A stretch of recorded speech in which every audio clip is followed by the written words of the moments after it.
Pois é, será que o Donald Trump vai ser mais um bravateiro? Vai falar, falar, falar e não vai fazer nada, vai recuar em relação à China e vai ficar desacreditado no meio do caminho e vai repetir o que aconteceu no seu primeiro mandato? Ou será que ele é só mais um estrategista? Vai cumprir aquilo que prometeu, mas resolveu blefar agora, ganhar tempo. Pois é, tem as duas questões aí sendo discutidas, né? E a gente vai falar sobre isso com vocês, sobre as sanções que o Donald Trump prometeu colocar, mas na hora que foi conversar, o assunto estava parecendo um pouco diferente. Parecia que ele tinha esquecido do que prometeu na campanha. Vamos falar sobre isso nesse editorial. Vamos falar também do caso dos brasileiros deportados. Não tem jeito da gente ficar sem falar desse assunto, porque tudo está se remetendo a esse assunto agora. É a nova bravata que o governo está criando aí. Vamos entender o que está acontecendo?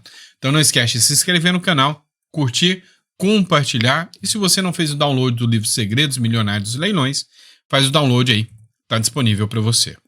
Vamos começar com o seguinte.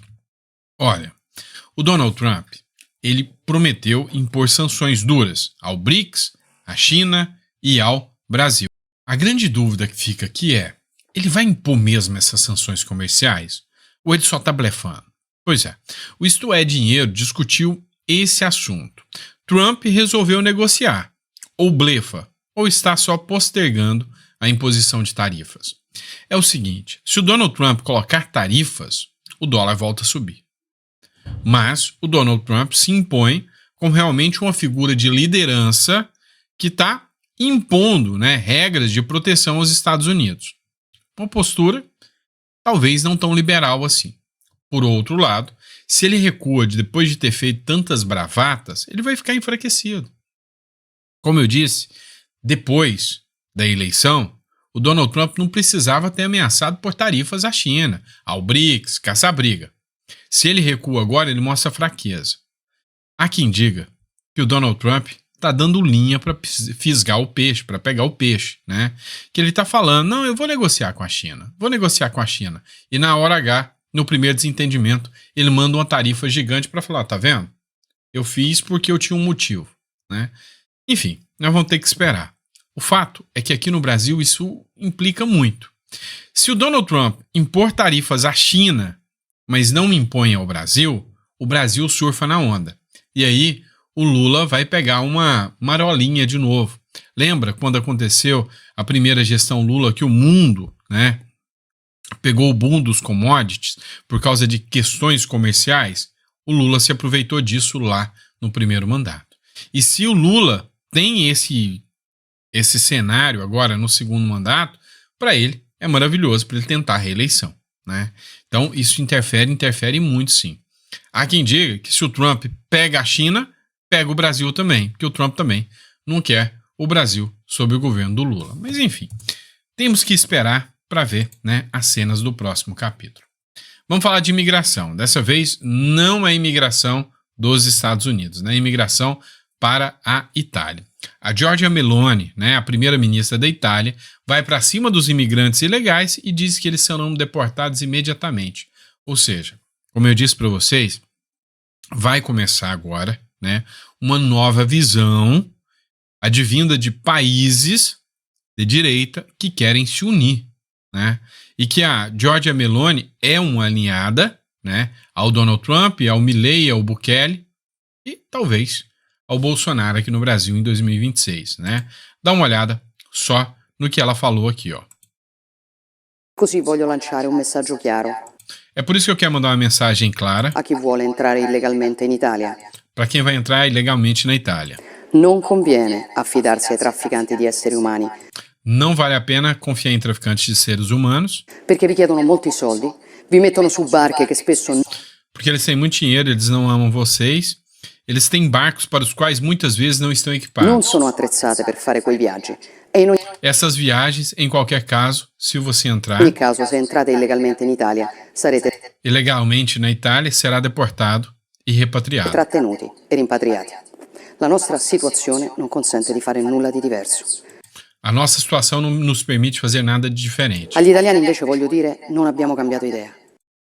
Aos italianos, porém, quero dizer que eu não mudei de ideia. Vai levar tempo, muito trabalho, paciência e determinação. Mas Ci vorrà tempo, molto lavoro, pazienza, determinazione, ma non abbiamo cambiato idea. não vamos mudar de ideia.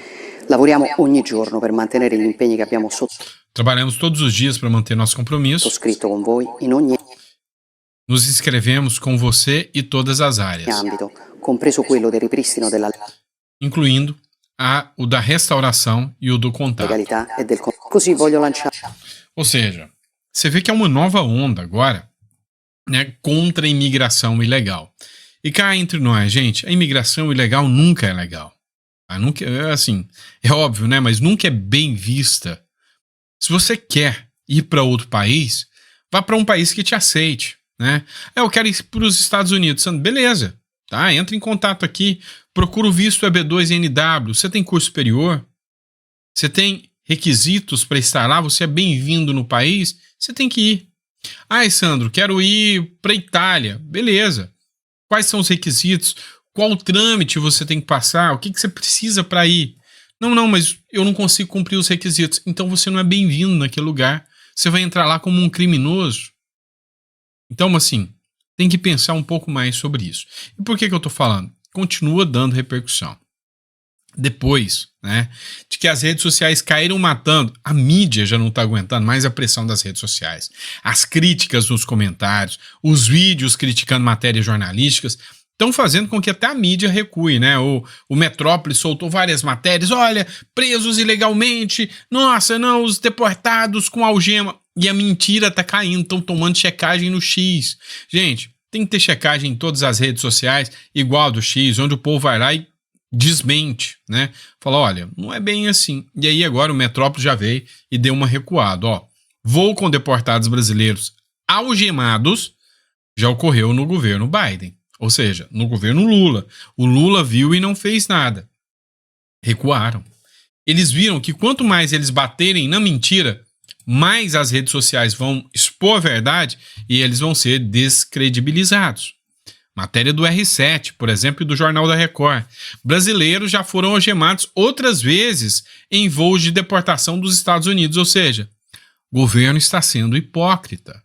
Seletivo, indignação seletiva, porque durante a gestão Biden, o Lula nunca falou nada. Agora, um voo que ainda é do Biden, eles tentam jogar a culpa no Donald Trump. E o papel das redes sociais é incrível nessa atuação. O Firmino, ele montou um vídeo aqui onde ele explicou um pouquinho mais essa situação. 2 vídeos que eu vou colocar para vocês. O governo Lula recebeu 32 voos de deportados na gestão do Biden e o uso de algemas é procedimento padrão. Vamos ver. Essa informação é da BH Airport, a empresa que administra o aeroporto ali na região metropolitana de Belo Horizonte. Está aqui em cima, ó, recebeu 3.660 pessoas em 32 voos fretados de 27 de janeiro de 23 a 10 de janeiro de 2025. Aqui na matéria, quem quiser acompanhar, tem um gráfico ano a ano de quantos foram deportados dos Estados Unidos. O ministro da Justiça, Lewandowski, ele falou sobre, né, os direitos fundamentais do cidadão, criticando, mas aqui, ó, só na gestão dele houve 17 voos de deportação. E sobre os passageiros algemados, Lewandowski, ele fala aqui que foi um desrespeito aos direitos fundamentais dos cidadãos brasileiros, mas aparentemente os outros 17 voos ou ele não sabia ou ele não estava muito preocupado, né? E aqui eles falam que o procedimento padrão para passageiros deportados é viajarem algemados. Autoridades norte-americanas Procedimento padrão é viajar algemado. dizem que isso é necessário para impedir que algum passageiro deportado ataque a tripulação e coloque o voo em risco. Então o governo Lula recebeu 32 voos de deportados na... Então, é procedimento padrão para não colocar as pessoas em risco. Também tem um vídeo aqui de uma moça, eu não sei o nome dela, né? É o Patriota, que é o canal que publicou, que diz o seguinte, ó. Escuta só, videozinho de 2 minutinhos. Deportados chegaram ao Brasil e a mídia brasileira só explica o que bem entende e de forma sensacionalista. Algumas informações importantes sobre esse vídeo que vem circulando nas redes sociais sobre os brasileiros deportados dos Estados Unidos. Primeira polêmica, eles chegaram no Brasil algemados. Essa decisão é uma decisão americana, da polícia americana, e não cabe ao Brasil decidir se os brasileiros deportados irão ou não utilizar a algema saindo dos Estados Unidos até sua chegada no Brasil. Inclusive, Michel Temer tentou negociar esse tipo de coisa e a resposta americana foi clara: essa é a nossa lei. Segundo ponto muito importante é a fake news da esquerda afirmando que os 2 voos que chegaram em 2025 são resultados da posse de Donald Trump, o que é uma mentira. Essa deportação ainda é resultado do governo de Biden. Até porque, ao contrário do Brasil, antes de deportar alguém, os Estados Unidos têm uma investigação e uma decisão judicial. Outro tópico que talvez seja o mais importante que a mídia tupiniquim não está falando. Os deportados dos Estados Unidos para o Brasil são pessoas que, além de estar ilegal, também cometeram crimes nos Estados Unidos e foram condenados por descumprir a lei americana. Por exemplo, tem uma pessoa que trabalhava com lavagem de dinheiro nos Estados Unidos e agora chegou no Brasil. E para finalizar esse vídeo com uma informação muito importante, está aqui o gráfico de deportação dos últimos 3 presidentes, para vocês analisarem que Biden foi o presidente que mais deportou brasileiros. Eu não sei em que país os brasileiros de esquerda vivem que acham bonito defender criminosos que estão em outro país de forma ilegal, cometendo crimes, atrapalhando o equilíbrio nacional e acharem que eles devem chegar no país de origem sem algema. Além disso, essas pessoas que estão chegando vão passar por toda uma verificação da Polícia Federal, porque aparentemente eles também têm crimes no Brasil. Mas é óbvio, né? O dia que a esquerda não defender bandido, o mundo possivelmente vai acabar. Pois é. Alguém aí tem alguma dúvida ainda sobre isso? E aí, sabe, eu tô curioso para ver o resultado, né, de tudo isso. Tem uma publicação aqui que eu achei super interessante. Na própria matéria, a Polícia Federal confirmou que é o procedimento padrão todo mundo chegar algemado. Em todos os 32 voos que estiveram sob a gestão Lula, todo mundo chegou algemado. Qual o motivo da indignação agora? Pelo governo americano e funcionários da imigração americana desceram pela rampa inflável do avião. Os imigrantes brasileiros estavam algemados e com correntes nos pés. Segundo a Polícia Federal, esse é um procedimento padrão da imigração americana durante todos os voos com imigrantes deportados que partem dos Estados Unidos. Vou repetir, só para não ficar dúvidas. Estavam algemados e com correntes nos pés. Segundo a Polícia Federal, esse é um procedimento padrão da imigração americana durante todos os voos com imigrantes deportados que partem dos Estados Unidos. Procedimento padrão de todos os voos com imigrantes deportados dos Estados Unidos. Procedimento padrão, algema. Todos os voos, então os 32 no governo Lula, inclusive os 17 no governo Lewandowski, beleza, todo mundo algemado. E agora, essa indignação seletiva da esquerda. Não é bonitinho? Pois é. Mas olha só, vai fundo, que eu quero ver o resultado disso aqui.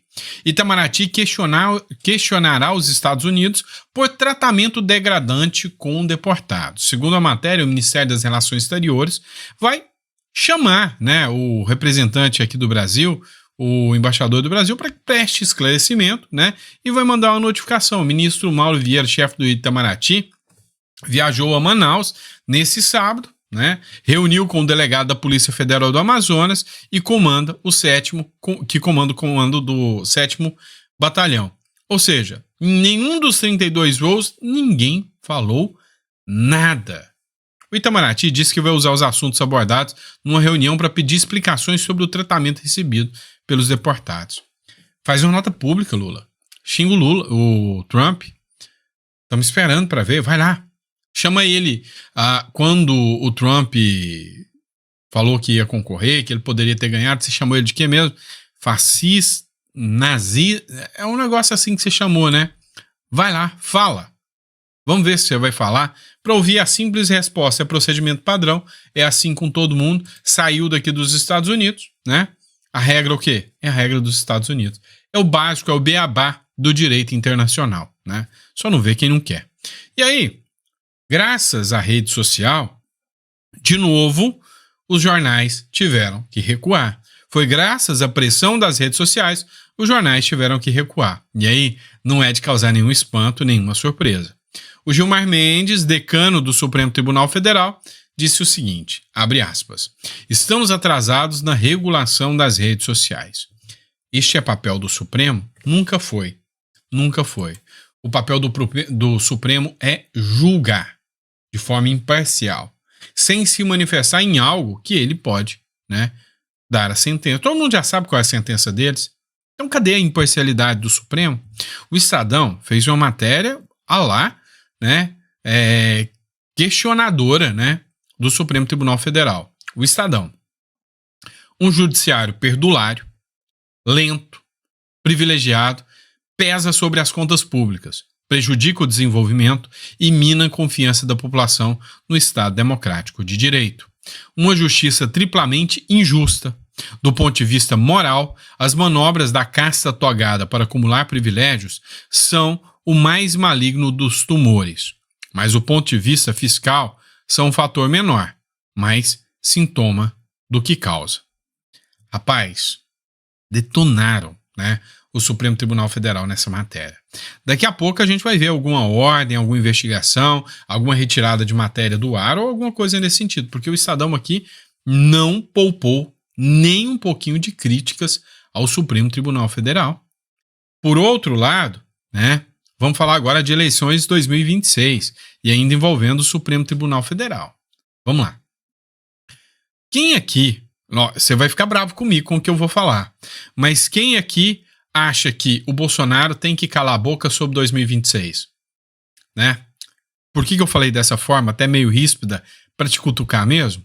É o seguinte, qualquer nome que o Bolsonaro falar vai ser eliminado da jogada. Então o Bolsonaro tem que estar certinho.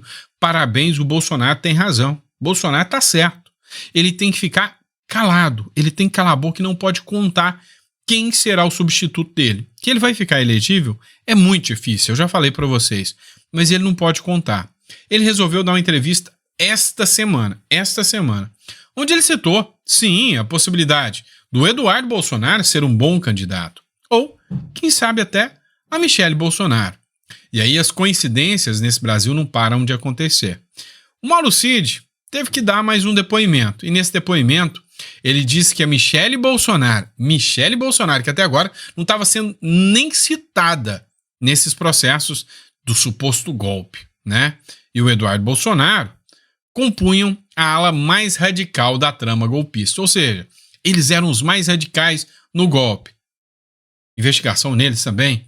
E, pasmem, provavelmente, já nos próximos dias, cassação de passaporte. Esse eu tenho que ler para vocês. O chefe da ajudância de ordens de Jair Bolsonaro, o tenente Mauro Cid, afirmou no primeiro depoimento de sua colaboração premiada que a ala mais radical do grupo que defendia um golpe de Estado no Brasil no final de 2022 incluía a então primeira-dama Michelle Bolsonaro e o deputado federal Eduardo Bolsonaro. Olha só, foi lá no começo, né? Foi um dos primeiros depoimentos dele. Só agora que o Bolsonaro abriu a boca e falou: ah, Michelle é um bom nome. Ah, o Eduardo também. Então, reconhecendo até a hipótese dele já ficar inelegível. Que impressionante que a Folha de São Paulo foi lá nas catacumbas, né, do depoimento do Mauro Cid e resgatou o depoimento do Mauro Cid justamente nesse pedaço, para endossar, para justificar, provavelmente, mais uma ação do Supremo Tribunal Federal contra os dois. Então, assim, é questão de tempo, né? Vamos lá. E por falar em redes sociais, o porquê que eles estão tão preocupados com redes sociais? O que incomoda tanto assim? As redes sociais estão aqui, por exemplo, para dar muito mais voz a uma matéria como essa do Metrópole. Na OEA, Organização dos Estados Americanos, o Brasil resolveu defender pontes com o regime Maduro da Venezuela. Talvez até copiar o regime deles. Talvez até fazer exatamente igual. Talvez até manter um padrão único de governança. Lá na Venezuela e no Brasil igual, né? Poxa, é uma vergonha. A gente se sente envergonhado como brasileiro ao ter que ver uma matéria como essa. Outra matéria. Por que eles querem acabar com a rede social? Cara, a própria militância da Globo News já reconheceu que a oposição começou a bater, né, no mais pífio de todos os argumentos que o governo Lula tinha. O pai dos pobres. Ele não é o pai dos pobres. O Lula gosta de pobre. Gosta tanto que quer multiplicar os pobres no Brasil. Assim fica mais fácil controlar, né? Mas a grande questão é que essa fala aqui, né, é o retrato claro, né, num teatro das tesouras. Ou seja, onde um partido só estava ali para manter a narrativa do Lula. Agora sim a oposição de verdade está acontecendo ao PT. Escuta.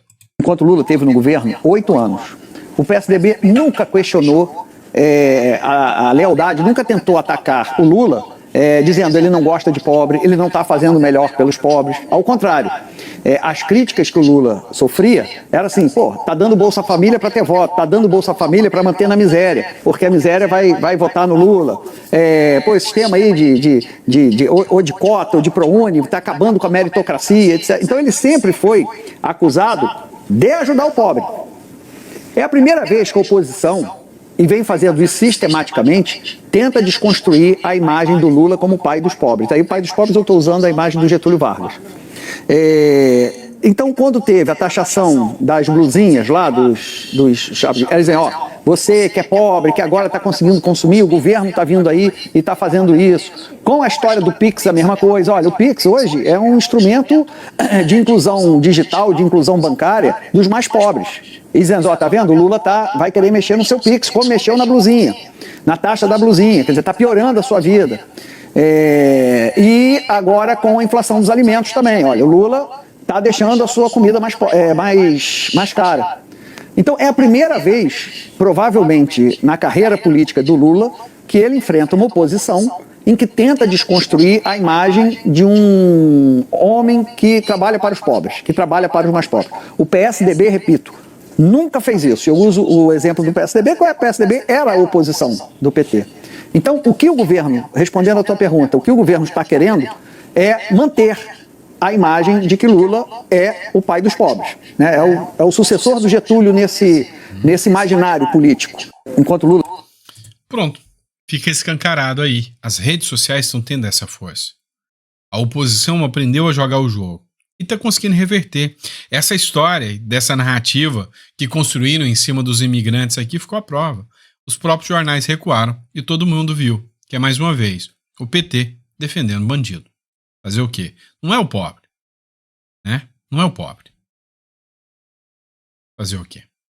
Abraço, pessoal. Fica com Deus e vejo vocês no próximo editorial.